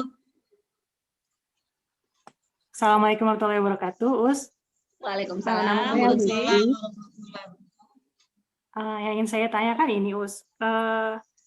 Ketika kita membaca Al-Kahfi di malam Jumat, insya Allah kita akan diberikan cahaya, disinari cahaya dari Ka'bah. Kalau di hari Jumat, insya Allah cahaya, tapi tidak ditentukan dari Ka'bahnya. Nah, kalau yang dimaksud kita disinari dari Ka'bah itu, apakah di malam Jumat itu kita harus langsung memfiniskan satu surat tersebut, atau bisa besoknya kita tetap mendapatkan sinaran dari Ka'bah itu? Dan kalau misalkan ternyata di hari Jumat ini qadarullah kita ternyata tidak mampu menyelesaikan satu surat tersebut, misalkan baru beberapa ayat, apakah cahaya tersebut tetap ada atau bagaimana? Terima kasih. Wassalamualaikum warahmatullahi wabarakatuh. Waalaikumsalam warahmatullahi wabarakatuh. Terima kasih Bu Lutfi. Bu Lutfi dan ibu-ibu, mohon maaf ya, saya kok nggak ketemu dalam hadisnya. Kalau yang dibacakan malam dapat cahayanya dari cahaya Ka'bah, gitu ya. Jadi wallah alam lah, apa mungkin saya belum ketemu kalau ada hadis yang begitu, tapi sejauh yang saya pelajari, saya masih belum ketemu. Jadi sebenarnya kalau bukan dari situ, sebenarnya nanti kita balik lagi ya, dalam Quran surat An-Nur, Allah berfirman, Allahu nurus samawati wal ard. Artinya Allah itulah sumber cahaya. Ya, Allah lah sumber cahaya. Jadi tentu saja cahaya Allah melebihi ya cahayanya Ka'bah. Jadi saya rasa begitu Bu Lutfi. Yang memberi cahaya kepada kita itu adalah tentu saja sumber cahaya ya. Sumber cahaya itu adalah Allah, dan dalam hadis dikatakan sama, bacanya di malam Jumat atau di hari Jumat itu sama. Insya Allah kita akan dapat. Dan saya mungkin mohon maaf nih ya, nambahkan sedikit. Tentunya kita tidak salah ketika kita mengagungkan Ka'bah, itu bagus sekali. Cuman jangan lupa Bu, jangan lupa. Kita tuh kalau lihat Ka'bah itu kan doanya, ya Allah tambahkanlah gitu ya, kemuliaan kepada Ka'bah dan kemuliaan orang yang mengagungkan Ka'bah, kan gitu ya. Artinya Ka'bah itu bisa mulia itu bukan karena Ka'bahnya sendiri. Tapi dia menjadi mulia itu ketika dia dimuliakan oleh Allah. Jadi ini nih, ini hati-hati. Ya, jadi Ka'bah itu menjadi mulianya. Kita doakan, tambahkanlah kepada Ka'bah ini kemuliaannya. Jadi kita minta sama Allah. Jadi Ka'bah bukan menjadi sumber kemuliaan secara sendiri, tetapi Allah yang memuliakan. Dan ini hati-hati Ibu, ketika tawaf, saya juga sempat ngerasa ini, alhamdulillah ya, bagi saya ini sesuatu yang bermanfaat ya, saya bagi. Kadang-kadang kita itu ketika tawaf itu kan fokus, mata kita itu yang lihat Ka'bah gitu loh. Saya lihat juga waktu itu saya pernah umroh sama ibu saya juga ya, setelah saya sadar, saya perhatikan ibu saya. Ibu saya juga tuh kayaknya matanya kan lekat sekali gitu ya, memandang Ka'bah gitu loh. Ya itu bukannya salah juga, tapi saya kemudian ya Allah ingat loh, zikir kita ketika keliling Ka'bah yang sahih kan ada doa-doa ya, tapi kan doa-doa itu tidak ada hadisnya sebenarnya. Tapi yang paling sahih itu kan zikir la ilaha illallah wahdahu la syarikalah lahul mulku wa lahul hamdu wa huwa ala kulli syai'in qadir. Itu mengajarkan apa? Mengajarkan fokus kita tuh sama Allah. Ketika Ka'bah, ketika tawaf. Jadi jangan mata kita melihat Ka'bah, mulut kita ini zikir la ilaha illallah, karena mata kita ke Ka'bah, hati kita tuh fokusnya ke Ka'bah, sehingga hati kita nggak fokus kepada Allah. Ya, nah saya lihat gitu. Jadi kalau memang mata kita lekat gitu aja, kayaknya ada yang terpotong tuh sama Allahnya. Ya, gitu ya ibu-ibu. Mudah-mudahan nanti Pak Alia bisa bikin acara umroh bareng nih. Kita sama-sama. Amin. Masya Allah. Terus tadi pertanyaannya kalau bacanya cuman sedikit, nggak sampai tuntas, apa bisa dapat rahmat Allah apa tidak? Ya, kita sama Allah optimis, Bu Lutfi. Allah Maha Pengasih, Allah Maha Penyayang. Kalau memang misalnya ya betul-betul kita tidak sempat karena ada kesibukannya juga misalnya syar'i, masih mengurus anak dan sebagainya, ya kita optimis lah Allah memberikan rahmat kepada kita, tapi ya kita juga kepingin kan juga bisa optimal kepada Allah. Ya kita juga kepingin kita ini apa ya namanya menomorsatukan Allah gitu. Nah ini mungkin masih ada yang belum pernah dengar hitungan ya. Jadi surah Al-Kahfi itu kan tidak sampai 1 juz ya, ibu-ibu ya. Memang dia lebih setengah juz tapi tidak sampai 1 juz. Nah, secara hitung-hitungan membaca 1 juz itu bagi yang lancar, yang baca Qur'annya sudah lancar, itu 30 sampai 40 menit loh, Bu ya. Itu udah ukuran yang normal tuh, bukan ukuran cepat. Ya. Tapi kalau kemudian masih belum lancar Ustazah, ya oke lah 1 jam misalnya loh ya. Insya Allah nggak sampai sebenarnya ya 1 jam lah. Mau tidak gitu loh ya, 1 jam terbaik dalam kehidupan kita di dalam 1 pekan ini loh ya, kita persembahkan, kita khususkan gitu loh 1 jam ini untuk Allah, untuk mendekatkan diri pada ya Allah melalui surat Al-Kahfi. Seperti itu. Allah alam sawab. Ada pertanyaan Ustazah, berhubungan dengan hadis supaya kita menghafal 10 ayat, apakah itu hanya ayatnya saja atau beserta arti dan maknanya? Baik, jazakumullah Ibu yang bertanya. Ini tadi mirip yang saya sudah sampaikan. Jadi Al-Quran itu bukan Al-Quran yang dibaca atau yang dihafal. Ya, tapi Al-Quran itu adalah bagaimana dia menjadi petunjuk bagi kita. Dia menunjuki, yang namanya menunjuki itu mengingatkan kita, mengajarkan kita, menarik kita, mendorong kita untuk semangat beramal. Ya, itu petunjuk dan itu berarti ya nggak cukup dengan membaca atau menghafal. Ya, tapi harus memahami intinya. Dan saya sampaikan lagi Bu, saya tambahkan ya. Ini biasanya saya sampaikan di awal kita belajar tafsir, saya menyampaikan. Jadi Al-Qur'an itu kan kalau Allah mengajarkan bentuk interaksi ya. Rasul, sahabat, orang-orang mukmin itu kalau berinteraksi dengan Al-Qur'an, kata Allah nih dalam ayat Al-Qur'an, bertambah iman, kan gitu ya. Bertambah iman. Kemudian apa lagi? Tersungkur bersujud, Bu. Ini ada ayat nih. Orang kalau dengar ayat, dia tersungkur bersujud. Ada lagi, Bu. taksairu. Jadi kulitnya merinding, Bu.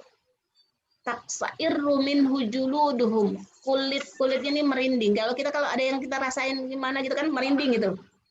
Nah, Ibu, orang bisa bertambah imannya, bisa tersungkur bersujud, bisa merinding, kulit-kulitnya ini merinding. Itu kira-kira cukup karena bacaan saja apa tidak? Tidak. Tidak. Tidak. Tidak. Enggak, ya. Mungkin ada satu yang bacaannya indah sekali, yang bacanya dari hati. Bisa juga, Bu. Ya, membacanya. Jadi kalau yang dari hati itu kan sampai ke hati. Kadang ada orang dengan membacanya sangat menghayati dia, ya, suaranya indah. Sebenarnya kita tersentuhnya itu juga bukan karena suara loh, Bu. Ya, tidak. Jadi beda sekali nanti kalau kita mendengar bacaan orang yang suaranya bagus dengan dia menghayati atau dia tidak menghayati, itu nanti akan beda. Ya, ketika dia menghayati, apalagi kemudian suaranya bagus, sebenarnya itu nanti akan nyetrum juga pada hati kita. Kadang-kadang kita nggak paham pun kita bisa tersentuh benar. Tetapi sentuhannya sentuhan yang saja, ya. Mungkin yang membuat kita menangis, oke. Tapi kadang-kadang ya belum pasti menambah keimanan, belum menjadikan kita tersungkur bersujud, belum menjadikan kita merinding. Nah, jadi Al-Quran itu tujuannya untuk kita nambah iman, untuk kita bisa orang tersungkur bersujud, bisa kulitnya merinding, berarti bukan dibaca, tapi dipahami. Apalagi kemudian Al-Quran untuk diamalkan. Kita nggak mungkin bisa mengamalkan kalau kita tidak paham. Ya, Ibu, jadi ini betul-betul PR kita nih, tanggung jawab kita, ya, pelan, bertahap, ya, bertahap, sedikit demi sedikit kita mencoba memahami kandungan-kandungan bacaan yang kita baca. Diawali dulu dengan ayat-ayat pendek yang biasa kita baca berulang kali dalam sholat kita. Ya, ini tujuan saya sebenarnya membuka kelas tafsir, ya, surat-surat pendek yang kita baca dalam sehari-hari kita pahami artinya. Kemudian kita lanjutkan dengan surat-surat pilihan yang kita baca di dalam yang diminta oleh Rasul kita untuk mengulang-ulang, ya, dalam harian ataupun dalam pekanan. Seperti itu, ya. Bu Dede, mungkin cukup ini. Ya. Ada satu lagi, Ustazah. Baik. Ya. Untuk 10 ayat yang dihafal, itu ayat berapa aja? Oh iya. Nah, ini 10 ayatnya memang dalam hadis begitu, Bu. Ulama ya, ada dikatakan 10 ayat begitu kan. Ya, yang hafal 10 ayatnya gitu hadisnya ya, akan dilindungi dari fitnah Dajjal. Ada yang mengatakan 10-nya di awal, ada yang mengatakan 10 di akhir. Seperti itu, Bu Dede. Iya. Kalau mau lebih amannya dipakai aja dua-dua, 10 di awal, 10 di akhir, ya gitu ya. Wallah alam bisawab. Masya Allah. Mungkin masih ada lagi yang pertanyaan langsung, Ibu-ibu. Ada waktu mungkin satu pertanyaan lagi, Ustazah. Monggo. Saya Ustazah. Monggo, Mbak Yusi. Siapa? Ya udah. Kalau surat As-Sajdah sama Al-Insan itu kalau dibaca sholat subuh di hari Jumat, itu harus full semua apa separuh itu bisa, karena kan panjang kayaknya. Iya. Gimana saja? Oke. Jadi memang lagi-lagi Bu, tadi namanya Bu siapa nih? Bu Yusi. Bu Yusi ya. Iya. Ya. Dia suka nanya.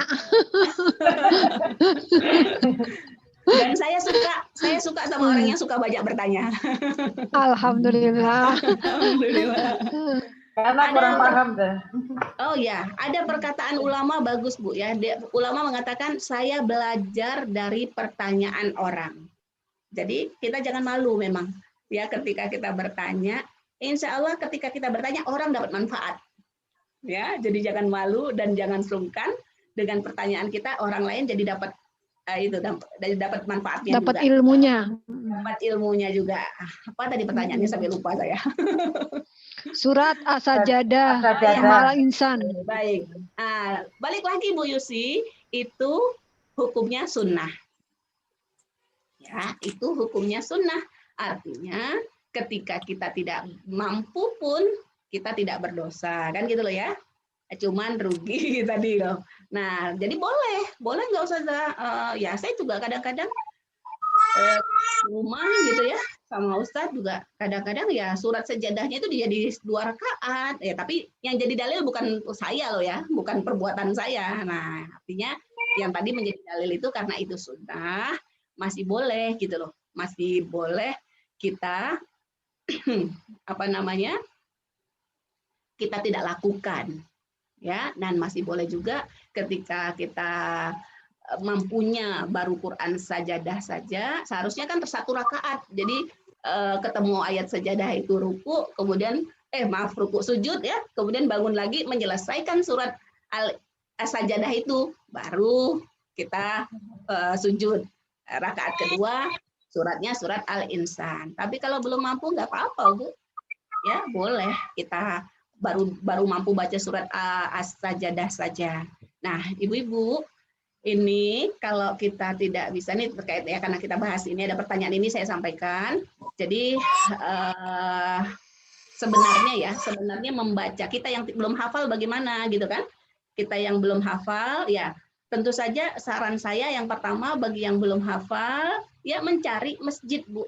Mencari masjid yang sudah mengamalkan ini. Ya, yang sudah mengamalkan ini kita ikut sana. Sudah mengamalkan Ustazah. Sudah ya? Sudah.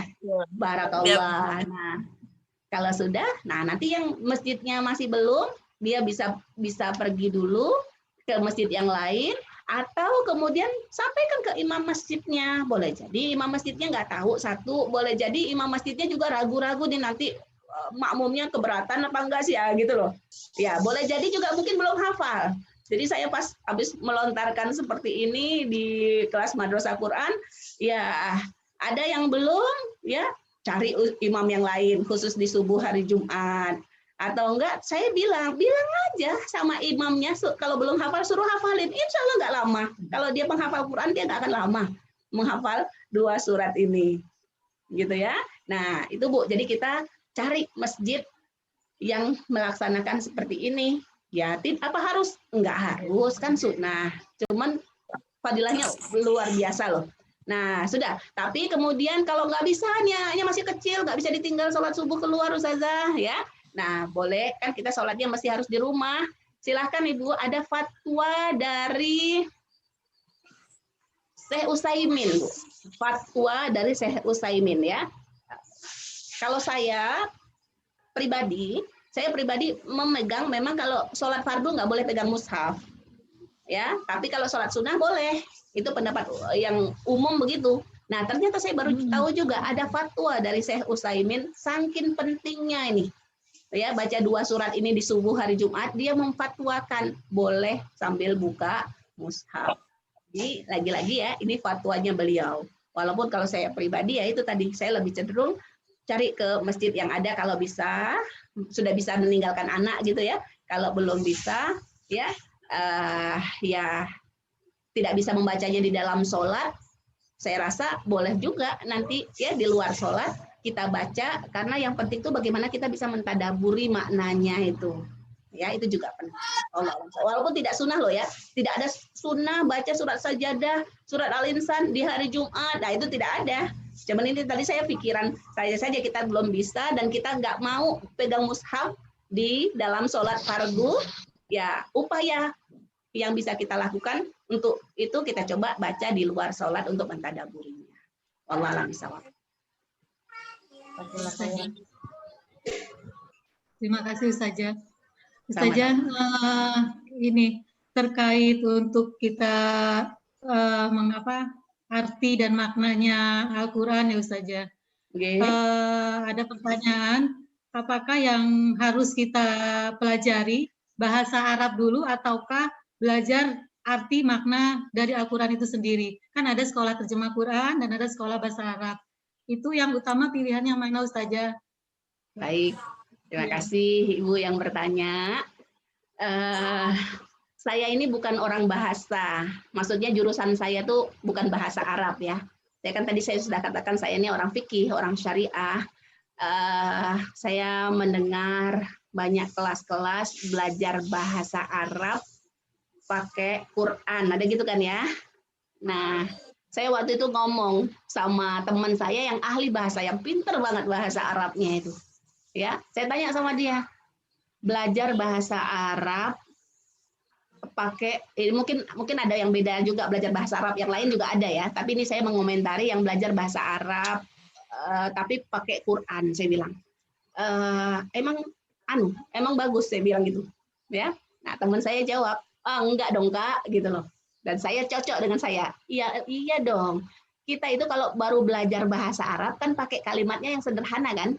Kalau baru belajar bahasa Inggris, Ibu contoh-contoh kalimatnya kalimat sederhana atau langsung pakai bahasa Inggris yang sastra?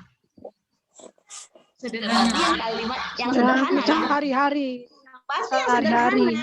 Nah, begitulah Bu. Orang kalau belajar bahasa Arab itu jangan langsung pakai bahasa Al-Qur'an. Bahasa Al-Qur'an itu bahasa sastranya yang luar biasa gitu loh. Paham ya? Nah, ini tadi kalau yang belajar bahasa Arab Quran, tapi belajar bahasa Arab penting gitu ya. Nah, terus bagaimana ya? Jadi sekarang kalau saya tuh mengajar itu belajar terjemah gitu Bu ya, itu penting. Bukan belajar bahasa Arab, tapi belajar terjemah. Terjemah aja. Nah, belajar terjemah. Jadi nggak usah istilah-istilah bahasa Arab itu, jangan dulu, susah, sulit ya, nanti malah memberatkan. Tapi kalau belajar terjemahnya saja itu alhamdulillah gampang, Ibu-ibu. Saya dulu suka bilang di ibu-ibu yang saya bina ya, terjemah Qur'annya, saya bilang insya Allah 5 kali pertemuan sudah mulai bisa ya. Kadang tuh nggak sampai 5 kali pertemuan Bu, baru 2-3 kali lah gitu tuh sudah mulai bisa Bu. Ya, sudah mulai bisa. Tapi ya syaratnya memang harus belajar di rumahnya. Nah ya, harus diulang seperti itu dan bisa. Mohon maaf ini ya, saya insya Allah tujuan saya baik ini, bukan mau menyombongkan diri. Ada yang belajar, yang tadi belajar bahasa Arab ceritanya ya, dengan pakai Al-Quran, yang pakai ada nahu sorofnya, begitu ya, ada ilmu-ilmu istilah bahasa Arabnya, itu belajar sudah sampai 6 juz. Waktu itu yang saya ketemu seorang ibu lah bilang ya, kemudian kita belajar, dia ikut di kelas saya bimbing yang belajar terjemah saja kata per kata. Kalau istilah saya belajar terjemah itu belajar bodoh-bodohan aja Bu gitu loh. Saya terus terang terinspirasi dulu mengajarkan terjemah itu, benar-benar saya nggak bohong ya, saya terinspirasi dari nenek saya. Ya, dari ibu saya, yang nenek saya itu SMP aja nggak tamat gitu loh, dan bukan orang pondok gitu loh, ya. Tapi beliau bisa menerjemah Al-Baqarah, itu bisa. Ya, nah jadi saya terinspirasi lihat belajar mereka gitu, belajar terjemah gitu saja tanpa ada istilah-istilah bahasa Arab. Itu tadi ya, jadi ada yang sudah belajar 6 juz itu dengan pakai istilah-istilah bahasa Arab begitu, terus ikut kelas saya yang baru dapat setengah juz belajar ya nggak pakai. Jadi yang saya bilang bukan saya banggakan bukan kelas saya, bukan, tapi belajar yang tanpa pakai bahasa Arab itu tadi loh ya, istilah-istilah yang ada di dalam bahasa Arab. Nah, dia mengatakan ketika saya suruh, ayo kan belum belajar, ngulang dulu, ayo nih terjemahin begitu loh. Dia bilang, ya Allah Ustazah, saya udah belajar 6 juz, saya belum bisa begini gitu loh.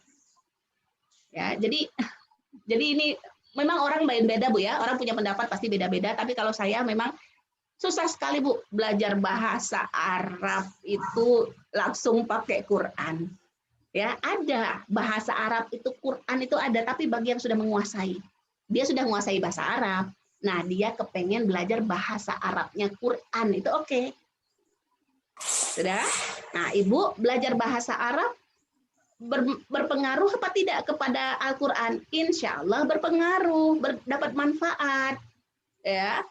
Tapi lebih lambat gitu loh, nggak langsung. Karena ada orang belajar bahasa Arab tidak dipakai di dalam Al-Quran, ya nggak cepat juga. Nah, beda dengan yang belajar terjemah, gitu ya. Nah, tapi apa? Saya udah belajar terjemah, Ustazah nggak bisa, nggak paham, nggak apa-apa. Yang penting kalau memang belum mampu itunya, Ibu belajar yang serius untuk mengkaji maknanya, mengkaji tafsirnya, gitu dulu. Ya, dengar penjelasan, dengar, harus belajar tafsir itu kalau bisa 1 hari 1 ayat itu harus ada, itu harus bisa ibu-ibu.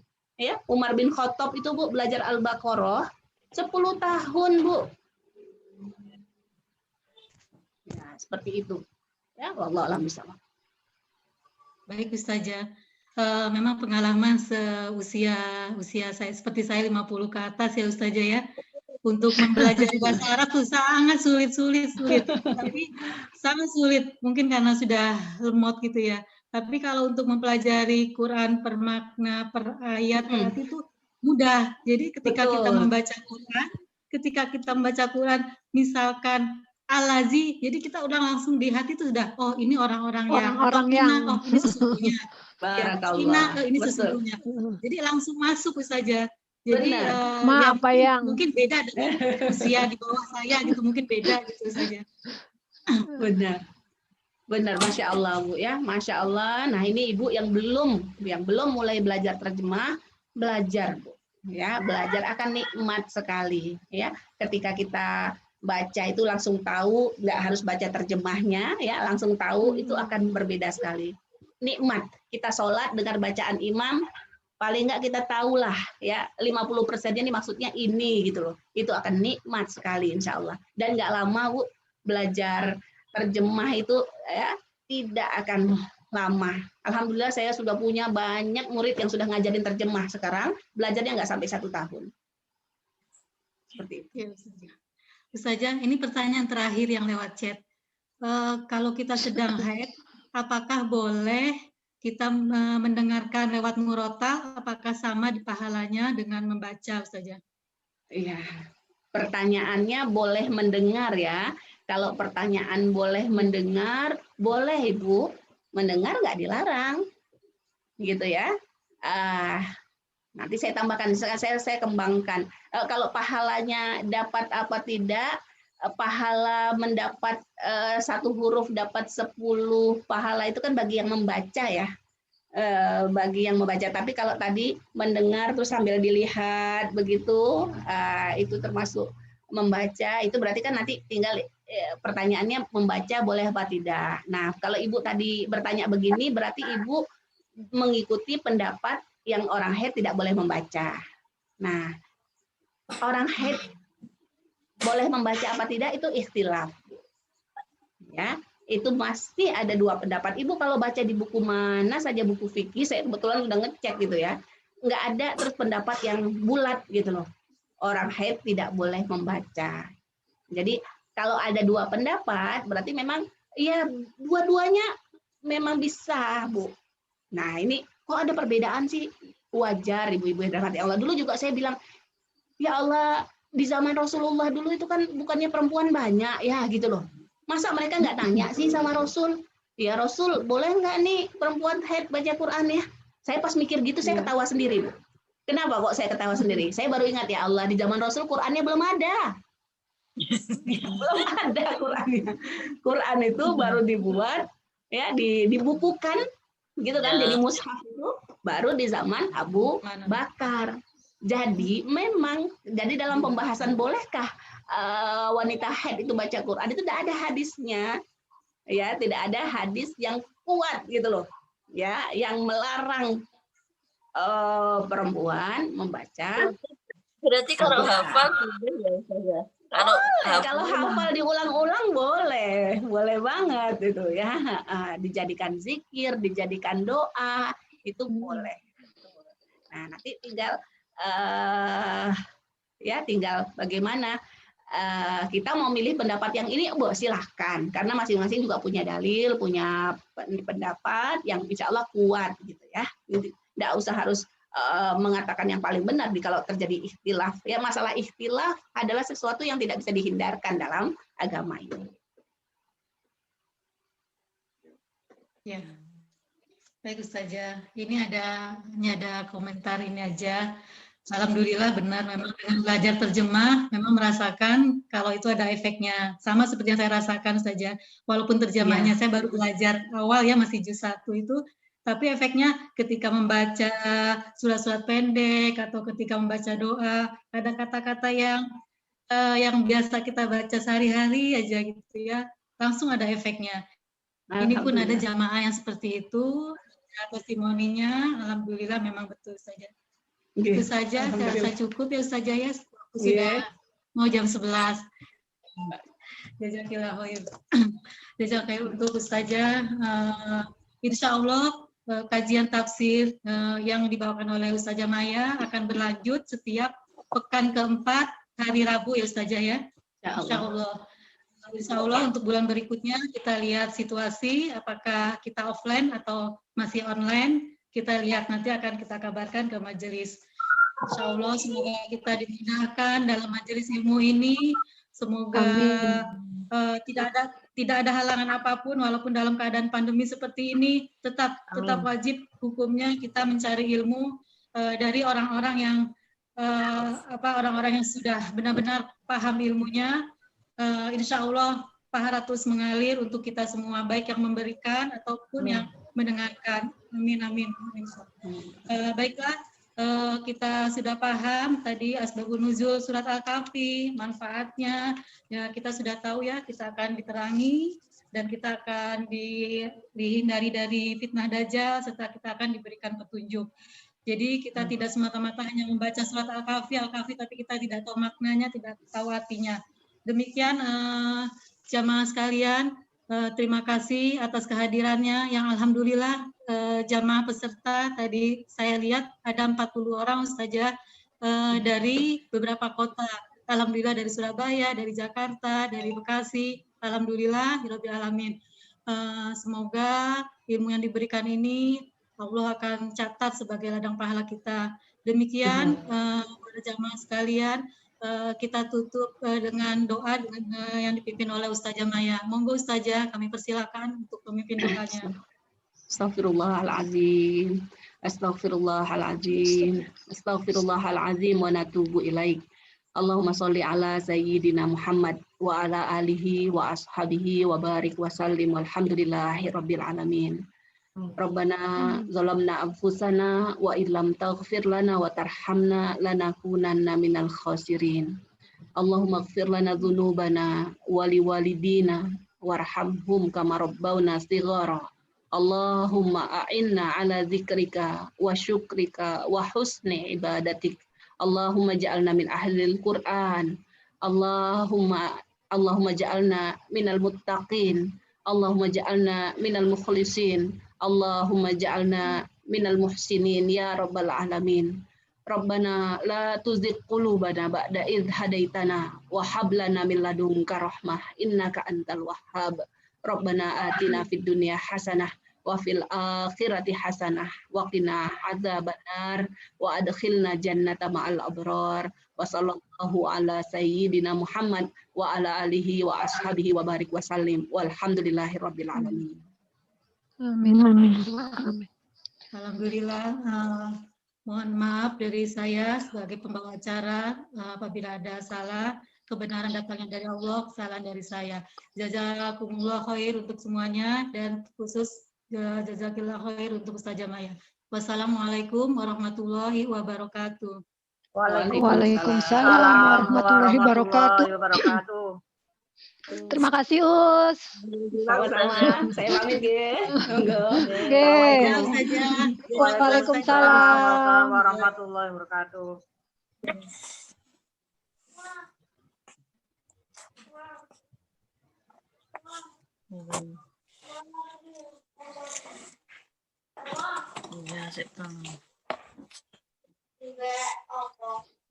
Terima kasih semuanya. Assalamualaikum. Terima kasih, Po.